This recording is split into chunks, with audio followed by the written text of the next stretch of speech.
नमस्कार, मैं हूँ रुचि शर्मा। वेब3 की तमाम बड़ी खबरें लेकर हाजिर हैं हम। कई अन्य कंपनियों के अलावा कॉइनबेस और गूगल के क्लाउड डिवीजन मेनिट लाइव होने के तुरंत बाद ऑपरेटर के रूप में ईगल लेयर में शामिल हो गए हैं।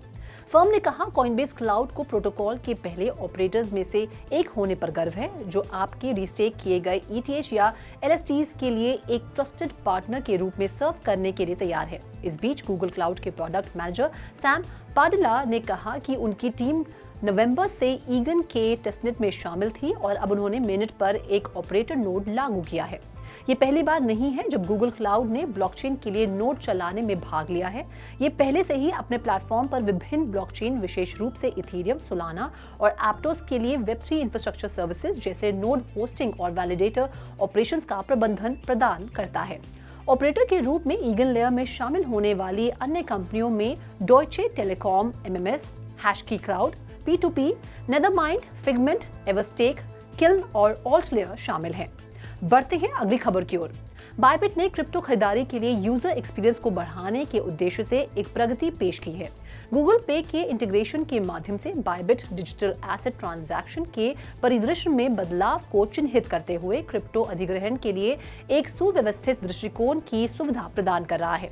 यह अग्रणी एकीकरण 35 अलग अलग करेंसीज के यूजर्स को आसानी से क्रिप्टो करेंसी प्राप्त करने में सक्षम बनाता है, जिससे लेन देन को पूरा करने के लिए केवल एक क्लिक की आवश्यकता होती है।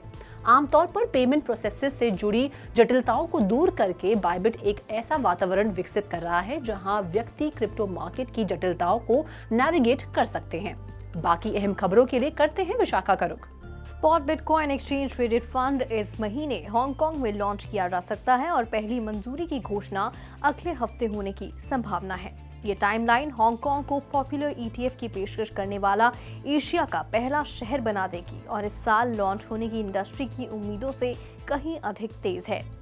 पैंडेमिक के दौरान प्रतिबंधों, चीन की लड़खड़ाती अर्थव्यवस्था और चीन अमेरिका तनाव के कारण ग्लोबल फाइनेंशियल हब के रूप में अपनी चमक खो देने के बाद हांगकांग के अधिकारी फाइनेंशियल ट्रेडिंग के लिए शहर के आकर्षण को बेहतर बनाने के लिए हर संभव प्रयास करने के इच्छुक हैं।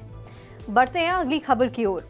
डेलॉयट की हाल ही में जारी report technology trends 2024 India perspective में पाया गया है कि Bharat space computing, industrial metaverse, cloud computing और जनरेटिव AI जैसे डोमेन्स में एक प्रमुख खिलाड़ी के रूप में उभरेगा। रिपोर्ट में यह भी कहा गया है कि भारत कई अन्य देशों की तुलना में तेजी से नई तकनीक अपना रहा है। उदाहरण के कारण रिपोर्ट के अनुसार 2023 और 2024 के बीच AI से संबंधित पहल लगभग 3 गुना बढ़ गई, जिसमें कि 650,000 से अधिक employees generative AI skills training से गुजर रही हैं। रिपोर्ट में कहा गया है कि स्पेशल कंप्यूटिंग और इंडस्ट्रियल मेटावर्स में रेवेन्यू विकास का एक अन्य प्रमुख क्षेत्र 2024 में $2.1 बिलियन होने का अनुमान है। 2030 तक अनुमानित CAGR लगभग 40% है। Over to Roshni. टेलीग्राम के फाउंडर इनिशियल पब्लिक ऑफरिंग पर विचार करने की अटकलों के बीच टॉन कॉइन एक नए सर्वकालिक उच्च स्तर पर पहुंच गया है। कॉइन मार्केट कैप के अनुसार टॉन कॉइन की कीमत कुछ समय पहले $7 के निशान को पार कर गई है और इसका ऐतिहासिक रिकॉर्ड टूट गया है।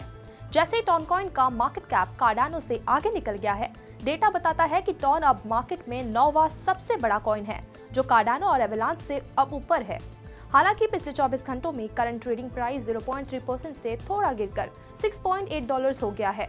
फिर भी एक दिन में इसका ट्रेडिंग वॉल्यूम 20% बढ़ गया है और निवेशकों के बीच लोकप्रियता का प्रदर्शन हुआ। तो आज के लिए फिलहाल इतना ही। ऐसी वेब3 से जुड़ी खबरों के लिए देखते रहिए 3.2 TV। ऐसी और ज्यादा अपडेट्स के लिए हमारी वेबसाइट www.3versetv.io पर लॉग ऑन करें या फिर स्कैन करें QR कोड। Thank you.